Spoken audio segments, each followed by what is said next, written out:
नमस्कार दोस्तों, आज की इस वीडियो में हम लेके आए हैं एक नया टॉपिक जिसका नाम है न्यूट्रिशन, जिसको हिंदी में पोषण कहा जाता है।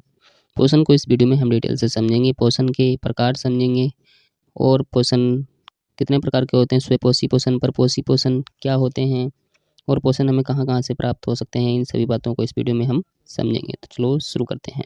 पहले देखो, पोषण की परिभाषा अगर आप लिखना चाहो तो इस तरीके से लिख सकते हो, भोजन लेना और उससे शरीर के विकास, मरम्मत और प्रतिरोधक क्षमता बनाए रखने के लिए इस्तेमाल करने की प्रक्रिया को पोषण कहते हैं। मतलब जब कोई भी जीव पोषण लेता है तो उससे उस जीव को क्या फ़ायदा होता है, वो क्यों लेता है? वो लेता है ताकि उसके शरीर की वृद्धि हो सके, यानी शरीर की वृद्धि के लिए लेता है, शरीर के विकास के लिए लेता है और शरीर को ऊर्जा प्राप्त हो, इसलिए कोई भी जीव पोषण लेता है, यानी पोषण का इस्तेमाल करता है। पोषण का और भी काम है, जैसे ऊतकों की मरम्मत करना, जो ऊतकों में टूट-फूट हो जाती है उसको सही सलामत कर देता है और रोग प्रतिरोधक क्षमता को बनाए रखना, यानी कोई भी बीमारी से दूर रखने में भी मदद करता है पोषण। ठीक है? आई होप आपको समझ आ गया होगा। पोषण वह चीज़ है जो हमारे शरीर के लिए बहुत ज़रूरी है।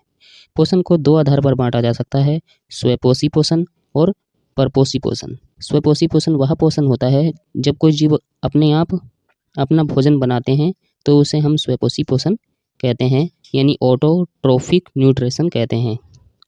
और कोई भी जीव अपना भोजन अपने आप कैसे बना सकता है? सूर्य के प्रकाश, जल और कार्बन डाइऑक्साइड की मदद से कुछ जीव अपना भोजन बना सकते हैं। जैसे उदाहरण है, हरे पौधे अपना भोजन सूर्य के प्रकाश, कार्बन डाइऑक्साइड, जल की मदद से अपना भोजन बनाते हैं। और साइनोबैक्टीरिया भी कुछ बैक्टीरिया होते हैं जो बना सकते हैं। सारे बैक्टीरिया अपना भोजन स्वयं नहीं बना सकते हैं। तो ऐसे जीव जो अपना भोजन स्वयं बनाते हैं उनको स्वपोषी पोषण कहते हैं।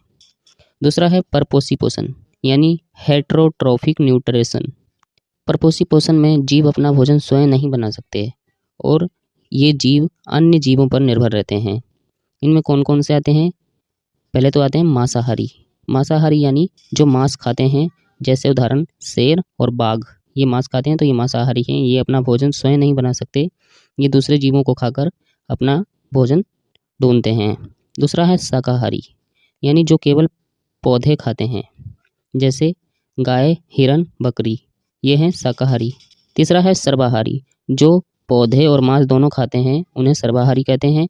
जैसे मनुष्य यानी मानव यानी हम लोग और भालू, ये सर्वाहारी होते हैं, ये मांस भी खाते हैं और पेड़-पौधे भी खाते हैं।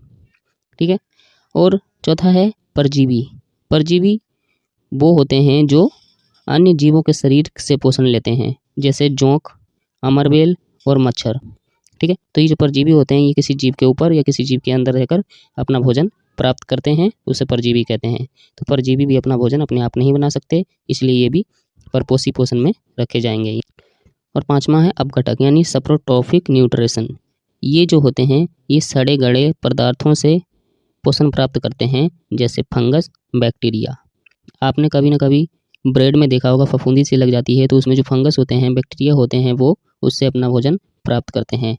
तो मांसाहारी, शाकाहारी, सर्वाहारी, परजीवी, अपघटक, ये सारे परपोषी पोषण प्राप्त करते हैं, जबकि पौधे और कुछ बैक्टीरिया स्वपोषी पोषण प्राप्त करते हैं। अब देखो, पोषण तत्व के प्रकार कितने होते हैं? पोषण मुख्य रूप से 6 प्रकार के होते हैं। पहला है कार्बोहाइड्रेट, ये शरीर को ऊर्जा प्रदान करते हैं। कार्बोहाइड्रेट से हमें शरीर को ऊर्जा मिलती है।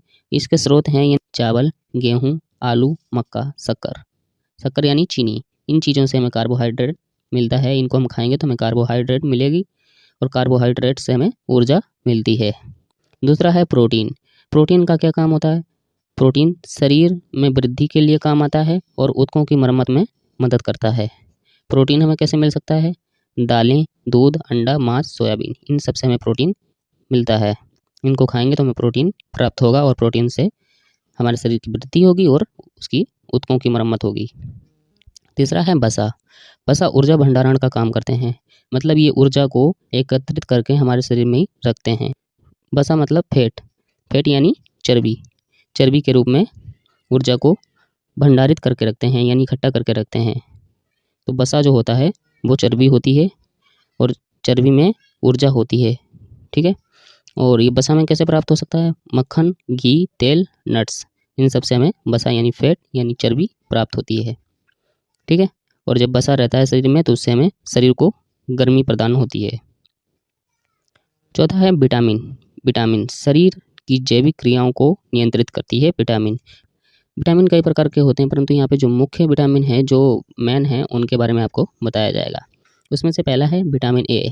विटामिन ए का काम होता है आँखों को रोशनी प्रदान करना, यानी इसको लेने से आँखों की रोशनी तेज रहती है, आँखों की रोशनी अच्छी रहती है। ये हमें कैसे प्राप्त हो सकता है विटामिन ए? गाजर, पालक से, ये इसके स्रोत हैं। दूसरा है विटामिन बी। विटामिन बी का क्या काम होता है? ऊर्जा उत्पादन करना, यानी ऊर्जा को तैयार करना, और तंत्र के लिए भी सहायक होता है विटामिन बी। इसके स्रोत हैं दूध, अंडा और अनाज, इनसे हमें विटामिन बी मिलता है। तीसरा है विटामिन सी। विटामिन सी शरीर में रोग प्रतिरोधक क्षमता के लिए काम करता है, यानी शरीर में बीमारियों से बचाता है हमें विटामिन सी। इसके स्रोत हैं संतरा, नींबू और आंवला, इनसे हमें ये प्राप्त होता है। और अगला है विटामिन डी। विटामिन डी से हड्डियां मजबूत होती हैं, यानी हड्डियों के लिए होता है। ये हमें सूरज की रोशनी से सबसे ज़्यादा प्राप्त होता है। उसके अलावा दूध और मछली से भी मिलता है विटामिन डी। अभी हमने देखो क्या क्या पढ़ा है, कार्बोहाइड्रेट, प्रोटीन, वसा, विटामिन। अब पांचवा है जो हमारा खनिज यानी मिनरल्स। मिनरल्स भी कई प्रकार के होते हैं, परंतु यहाँ पे जो जरूरी हैं आपके लिए वो आपको बताए जाएंगे। इनका खनिज का काम क्या होता है? हड्डियों, दांतों और शारीरिक कार्यों के लिए ये आवश्यक होते हैं। पहला है कैल्शियम। कैल्शियम दांतों और हड्डियों को मजबूत बनाता है। ये हमें कहाँ से मिलता है? दूध, दही और हरी सब्जियों से कैल्शियम हमें मिलता है। अगला है आयरन। आयरन खून में हेमोग्लोबिन के लिए सहायक होता है, यानी हेमोग्लोबिन को सही रखता है। ये हमें पालक, गुड़ और अनार से मिलता है। अगला है जिंक।